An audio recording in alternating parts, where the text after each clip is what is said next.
కాంగ్రెస్ నేతల Zoom meeting లో పలువురు కాంగ్రెస్ నేతలపై సీఎం రేవంత్ ఆగ్రహం వ్యక్తం చేశారు.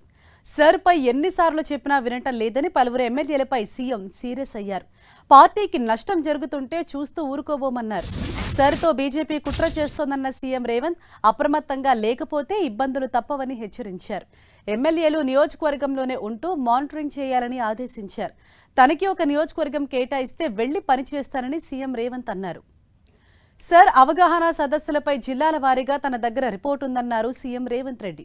కాంగ్రెస్ పార్టీ తరపున సర్ పై అవగాహన సదస్సులు మరిన్ని జరగాలని సూచించారు.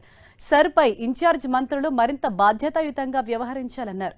సర్ విషయంలో సరిగ్గా వ్యవహరించకపోతే పేద ప్రజలకు అన్యాయం జరుగుతుందన్నారు.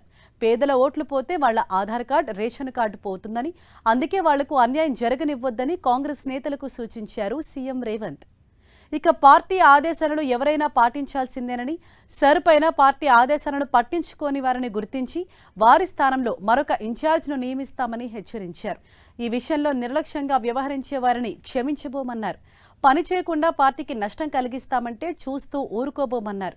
10 రోజుల సమయం ఇచ్చి చూస్తామని, పద్ధతి మార్చుకోకపోతే వారినే మార్చేస్తామన్నారు. సర్ పైన గ్రామాల్లో కాంగ్రెస్కు చెందిన సర్పంచ్లతో ప్రచారం చేయించి అవగాహన కల్పించాలని సీఎం రేవంత్ రెడ్డి సూచించారు.